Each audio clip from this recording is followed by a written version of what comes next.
ঠিক আছে, বসতে ধরে। হরে কৃষ্ণ। হরি বল, হরি বল। চুপচাপ বল। জয় গুরু। তো এখানে বলছেন অম্বরীশ রাজা তিনি অশাস্ত্রীয় কাজ করেননি, তখন দুর্বাসা মুনি ওই যে আকৃতি তাকে সুদর্শন চক্র তারা করে লিখেছে, তুমি যদি শাস্ত্রীয় পথে চলো না, আর অপরদিকে তিনি যেই হন, ব্রাহ্মণই হোক আর গুরু হোক, তিনি যদি অশাস্ত্রীয় পথে চলে ভগবান তাকে শাস্তি দেবেন। তার প্রমাণ অম্বরীশ রাজার পক্ষে হয়ে সুদর্শন চক্র তারা করেছেন সেই তাকে দুর্বাসা মুনিকে। দুর্বাসা মুনির আকৃতিকে ভস্মীভূত করে দিলেন। দুর্বাসা মুনি পালিয়ে পালিয়ে গেলেন প্রথমে ব্রহ্মার কাছে, ব্রহ্মা বলছেন আমি পারবো না। গেলেন শিবের কাছে, শিব বলেন আমি পারবো না। গেলেন বিষ্ণুর কাছে, বিষ্ণু বলছেন তুমি আমার কাছে অপরাধ করনি, করেছো কার কাছে? ভক্তের কাছে, তার কাছে যাও। হ্যাঁ, গুরুকে শিষ্যের কাছে ছুটে আসতে হলো, শিষ্যের চরণ লুটিয়ে পড়েছেন। শিষ্য অম্বরীশ বলছেন এ আপনি কি করছেন? আপনি তো আমার গুরু, আপনার চরণে আমি লুটাবো? আপনি এমনটি করবেন না, এই সুদর্শন চক্র আপনি আমার গুরুদেবকে ছেড়ে দিন। তখন কি সুদর্শন চক্র ছেড়ে দিল কাকে? দুর্বাসা মুনিকে, যিনি স্বয়ং আশীর্বাদ করেছেন রাধারানীকে। বলছেন না যে রাধারানীর হাতে পায়ে যে খাবে তার আয়ু বৃদ্ধি পাবে। ওই জন্য মা যশোদা লুকিয়ে লুকিয়ে রাধারানীকে দিয়েছে, তার হাতের পায়েস গোবিন্দকে খাওয়াতেন। তাহলে যিনি রাধারানীকে আশীর্বাদ করতে পারে না, আর সেই দুর্বাসা মুনিকে পর্যন্ত ভক্তের কাছে মাথা নত করতে হচ্ছে। কেন? কারণ দুর্বাসা মুনি অশাস্ত্রীয় পথে চলেছে। শাস্ত্রীয় পথে তুমি চলো, তোমার জয় হবে। অশাস্ত্রীয় পথে চললে তোমার পরাজয় হবে।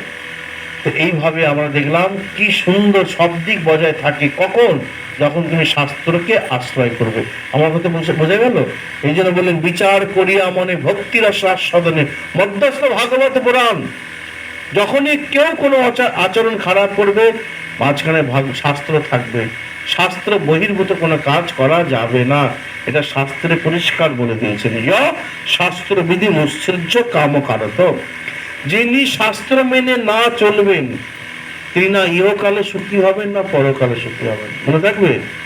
আর গুরুদেব বৈষ্ণব গুরু, তিনি মাছ খাচ্ছেন, তার অধর্মিত নেওয়া যাবে? তাকে তো বৈষ্ণব গুরু মানাই যাবে না। গুরু নস্বাদ, ভাগবতে বললেন না তুমি অশাস্ত্রীয় কথা বলছো, আচরণ করছো, তুমি বৈষ্ণব গুরু, তুমি শাক্ত গুরু নও। রামকৃষ্ণদেব মাছ খেতে, সেটা তার ব্যাপার, তিনি শাক্ত, আমি সেটা বিচারে যাব না। রামকৃষ্ণদেব পুঁটি মাছ খেতে ভালোবাসতেন। আরে অনেক মায়ের ওখানে না ওই মাছ ভোগ হয়, জানো, ওরা বলে। হ্যাঁ, আমি দেখেছি ওই যে রাজবল্লভী মা মাছ ভোগ হয়, ওই যে কালীঘাটে কালী, হ্যাঁ, তার মাছ ভোগ হয়। এটা তাদের ব্যাপার, তারা শাক্ত। আমি সেই ব্যাপারে কেন বলতে যাব? আমি বৈষ্ণব। বৈষ্ণবের সম্বন্ধে কি বলেন বৈষ্ণব গুরুর? চতুর্বিধ শ্রী ভগবত প্রসাদ স্বাদান্ন তৃপ্তান হরিভক্তি সন্ধান কৃতৈব তৃপ্তিং ভজত সদৈব বন্দে গুরু শ্রীচরণারবিন্দম। বৈষ্ণব গুরু নিত্য প্রসাদ বুঝি হবে, গোবিন্দকে ভোগ লাগিয়ে তবে সে প্রসাদ পাবে। চর্ব রুটি চিবিয়ে খাও, অন্ন চিবিয়ে খাও, গোবিন্দকে ভোগ লাগিয়ে খাও। আগে গোবিন্দকে দেবে, গোবিন্দের প্রসাদ গুরুদেবকে দেবে, তারপর তুমি খাবে। চস্য একটু মিষ্টি চুষে চুষে খাচ্ছ, গোবিন্দকে দেবে, গুরুদেব তুমি খাবে। চর্ব চস্য লেজ্জ, তুমি চাটনি চেটে চেটে খাচ্ছ, চাটনি আগে ভগবানের সেবায় দেবে। যা ভগবানকে দেওয়া যাবে না তা তুমি খাবে না। অনুকূল সংকল্প প্রাতিকূল্য বিবর্জনম। যা প্রতিকূল তাকে বর্জন করো, যা অনুকূল তাকে গ্রহণ করো। হ্যাঁ, তাহলে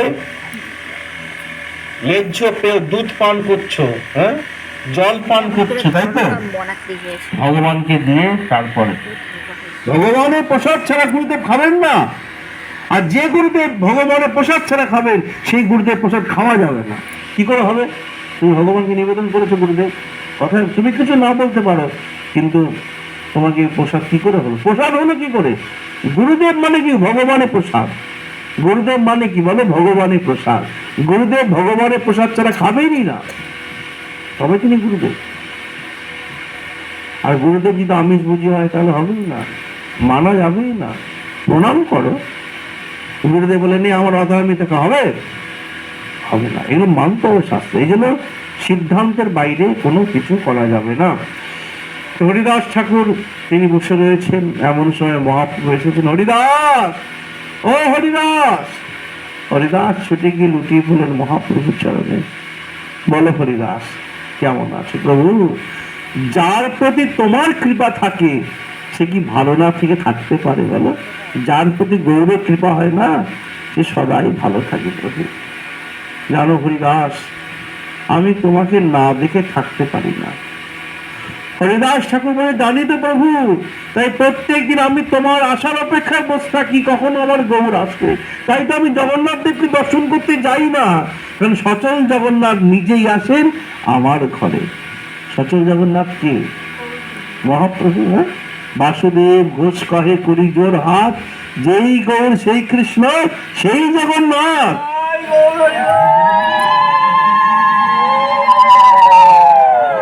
আমার জগন্নাথ যিনি, কৃষ্ণ যিনি, তিনি তো আমার গৌর, তাই না? তিনি তো আমার গৌর। অথবা আমার চিন্তা করার কে আছে প্রভু? আর শোনো, কলিযুগে যারা গৌরকে আশ্রয় করে না, তাকে অন্য কোথাও যাওয়ার দরকার হয় না। হ্যাঁ, এই জন্য মা বিষ্ণুপ্রিয়া বললেন, কি বলো?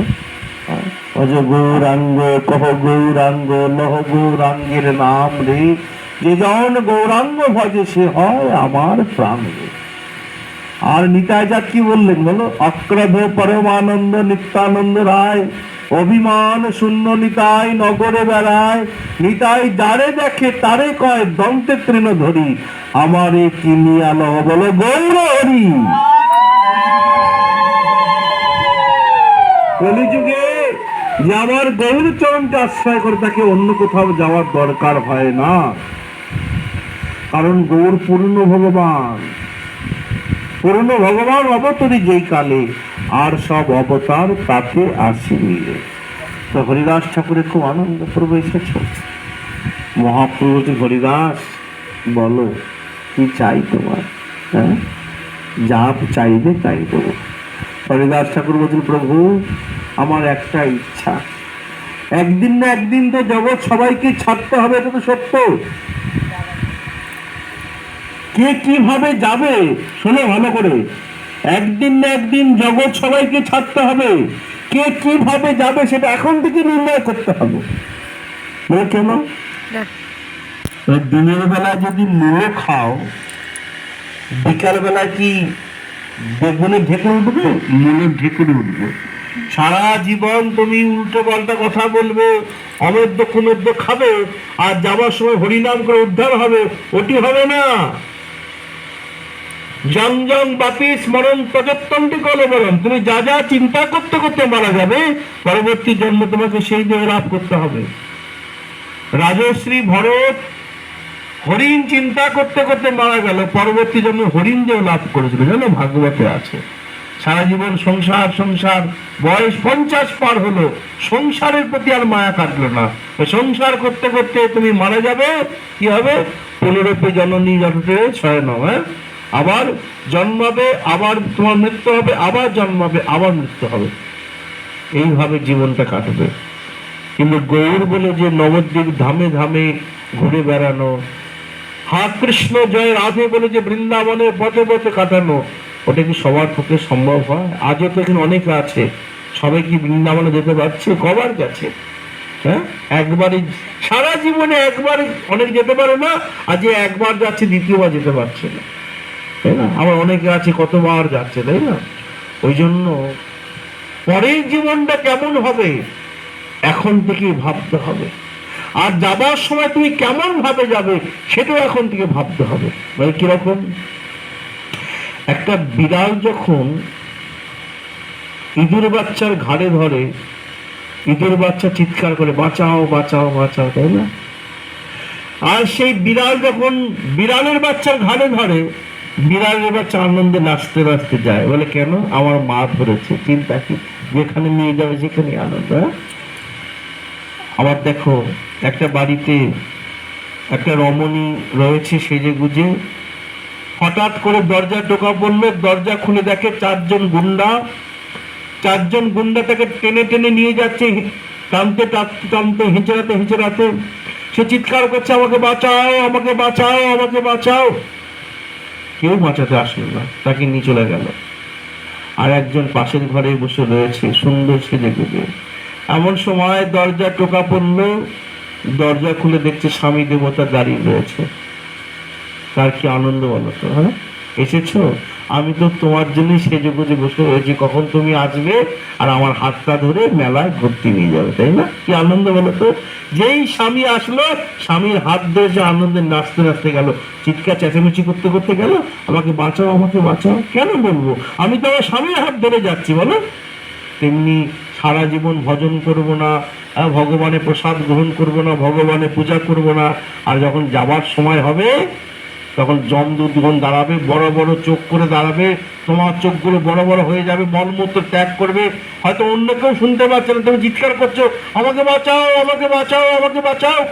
আর তুমি যেমন কর্ম করবে সে অনুসারে তোমার বড় দেহটা পড়ে থাকবে, মোটা দেহটা পড়ে থাকবে, আর সূক্ষ্ম দেহ টানতে টানতে নিয়ে গিয়ে নরকে নিক্ষেপ করবে।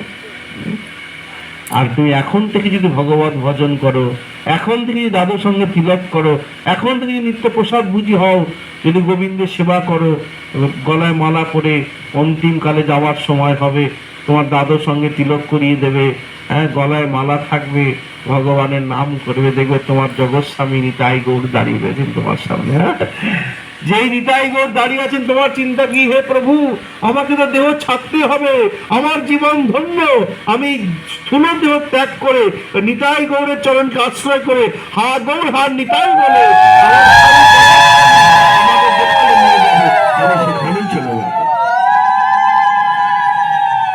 নিতাই গৌরের চরণে চলে গেলে ওটাও যাওয়া, বলো। তাই কিভাবে অন্তিম সময়ে যাবে এখন থেকে চিন্তা করতে হবে, তাই না? এখন থেকে অল্প অল্প টাকা জমালে তবে তো অসময় তুমি সুদটা পাবে নাকি? হ্যাঁ, হঠাৎ করে গিয়ে তোমাকে সুদ দেবে? এখন থেকে অল্প অল্প করে ভজন করো, যখনই সুযোগ পাবে ভজন করো, যখনই সুযোগ পাবে ভগবানের নাম করবে, ভবিষ্যতে অসময়ে বিরাট কাজে লাগবে। যা টাকা পয়সা দিয়ে হয় না গো, সবসময় লোক বল দিয়ে হয় না, তখন ভগবানের নাম কাজে লাগবে। এখন থেকে করো। হরিদাস ঠাকুর বলছেন, প্রভু দেহ তো একদিন না একদিন ছাড়তেই হবে, তবে আমার একটা ইচ্ছা। বলে, কি ইচ্ছা? হ্যাঁ, নয়নে দেখিব আমি ও চাঁদ বদন, মুখে উচ্চারিব আমি শ্রীকৃষ্ণ চৈতন্যের নাম, এই মতো ছাড়িব মোর পরাণ। হ্যাঁ প্রভু, যেন যাবার বেলা তোমার নাম করতে করতে যেতে পারি, তোমার দর্শন করতে করতে যেতে পারি। মহাপ্রভু বললেন, তোমার ইচ্ছাই পূরণ হবে। সেই দিনটি আগত। বিশ্বের যেমন ইচ্ছা মৃত্যু ছিল, হরিদাস ঠাকুরের ইচ্ছা যেদিন হবে সেদিন তার দেহ পড়ে থাকবে, প্রাণ গৌর চরণে পৌঁছে যাবে। আমরা জিজ্ঞাসা করলাম, হরিদাস ঠাকুর তুমি সারা জীবন হরে কৃষ্ণ মহামন্ত্র নাম জপ করলে, আর যাবার সময় কেন গৌর চরণ চেয়ে নিলে? হ্যাঁ, হরে কৃষ্ণ মহামন্ত্র নাম মানে কি? যুগল মন্ত্র তো। হরে কৃষ্ণ কৃষ্ণ কৃষ্ণ হরে হরে, হরে রাম রাম রাম হরে হরে, মানে রাধে কৃষ্ণ কৃষ্ণ কৃষ্ণ রাধে রাধে, রাধে শ্যাম শ্যাম শ্যাম রাধে রাধে। তাহলে শোনো, হরে কৃষ্ণ মহামন্ত্র নাম যদি আমার সাধন হয়, সাধ্য আমার গৌর চরণ, আমি সারা জীবন হরে কৃষ্ণ মহামন্ত্র নাম এই জন্য জপ করেছি, আমি যেন যাওয়ার বেলায় গৌর চরণ লাভ করতে পারি, এই জন্য আমি সারা জীবন হরি নাম করেছি। বুঝেছ? এইভাবে হরিদাস ঠাকুর রয়েছেন, মহাপ্রভু এসেছেন, উদ্দণ্ড নৃত্য করছেন মহাপ্রভু, আর দু নয়ন দিয়ে হরিদাস ঠাকুরের চোখের জলে বুক ভেসে যায়। দু নয়ন দিয়ে প্রভুর সেই যেমন ভ্রমর যেমন মধু পান করে, দুই নয়ন ভ্রমর আমার মহাপ্রভুর সেই মুখে রূপ সোদা পান করছেন। আর মহাপ্রভুকে দর্শন করতে করতে জয় শ্রীকৃষ্ণ চৈতন্য নাম উচ্চারণ করে তার দেহ থেকে প্রাণটা গৌর চরণে পৌঁছে গেল। যেই হরিদাস ঠাকুরের দেহ থেকে প্রাণটা উৎক্রমণ হয়ে গেল, সে মহাপ্রভু সে কি কান্না! যেমন মহাদেব সতীর দেহ কিনে নৃত্য করেছিলেন, তেমনি ভাবে মহাপ্রভু হরিদাসের দেহ নিয়ে নৃত্য করছেন।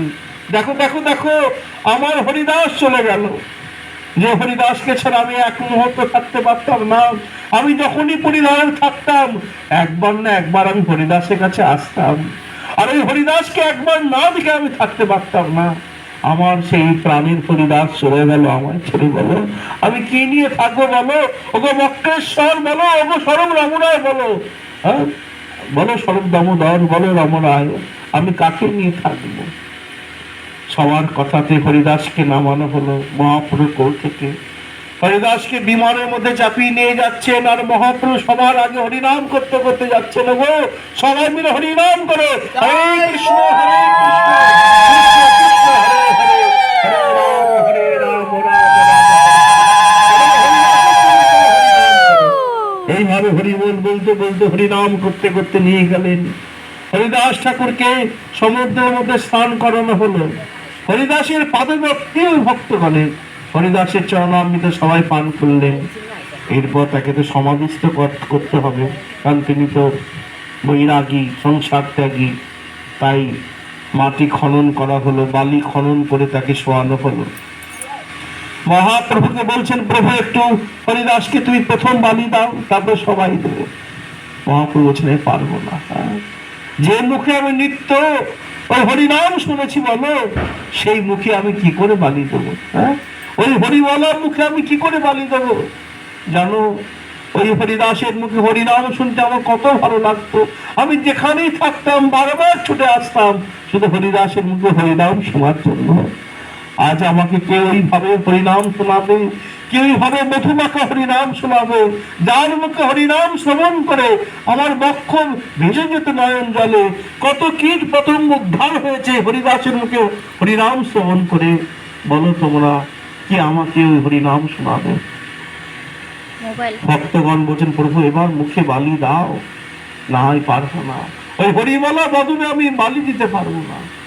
বারবার বলাতে তখন মহাপ্রভু হরিদাসের মুখে যে বালি দিয়েছেন, জয় হরিদাস বলে যে প্রথম বালি দিয়েছেন, সমস্ত ভক্তবৃন্দ জয় হরিদাস বলে হরিদাসের অঙ্গে বালি দিলেন। হরিদাসকে বালির মধ্যে সমাধিস্থ করা হলো। হ্যাঁ, আজও সে হরিদাসের সমাধি মঠ পীড়িত রয়েছেন। এরপর প্রভু বেরোলেন হরিদাসের জন্য ভিক্ষা করতে। লক্ষ্মীপতি, যার স্ত্রী স্বয়ং লক্ষ্মী, তিনি বেরিয়েছেন ভক্তের জন্য ভিক্ষা করতে। সবার কাছে যাচ্ছেন, ওই যারা বসেছেন বিক্রি করতে তাদের কাছে যাচ্ছেন, ওগো জগতের ওগো ভক্তবৃন্দ, আমার হরিদাসের মহামহোৎসবের জন্য তোমরা আমাকে ভিক্ষা দাও।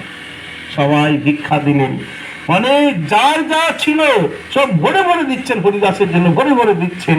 স্বয়ং লক্ষ্মীপতি যার দাঁড়িয়ে এসেছেন, তাকে কি অল্প দেওয়া যায়? যার যা ছিল আজকের দিনে সমস্ত জিনিসটাই মহাপ্রভুকে দিয়ে দিচ্ছেন। সবাই মিলে সেই বয়ে নিয়ে এসেছেন, ভক্তবৃন্দ প্রসাদ পাচ্ছেন। মহাপ্রভু বললেন, আমি নিজে হাতে পরিবেশন করে গেল। মহোৎসবে কখনো কৃপণতা করবে না। এক একজনের পাতে 5 জনের ভক্ষ পরিবেশে, জানো 5 জন খাবে, এমন ভাবে মহাপ্রভু নিজে হাতে দিচ্ছেন। কাকে? এক একজন ভক্তগণকে। ভক্তগণ প্রসাদ পেলেন, খুব আনন্দ হলো। সবাই মিলে জয় ধ্বনি বলো, জয় গৌর হরি কি, জয় গৌর হরি কি, জয় গৌর হরি কি, জয় হরিদাস ঠাকুর কি, হরিদাস ঠাকুরের নির্জন মহোৎসব কি। এইভাবে সবাই জয় ধ্বনি দিলেন। মহাপ্রভু বললেন, শোনো, যারা আমার হরিদাস ঠাকুরের এই সমাধিতে দর্শন করেছেন, গেছেন, যারা হরিদাসের মহা মহোৎসবে অংশগ্রহণ করেছেন, যারা হরিদাস নির্জানে, হরিদাস নির্জান হয় না, হ্যাঁ, যারা হরিদাস নির্জানে প্রসাদ গ্রহণ করেছেন, তাদের প্রতি ভগবানের কৃষ্ণের কৃপা অবশ্যই অবশ্যই হবে।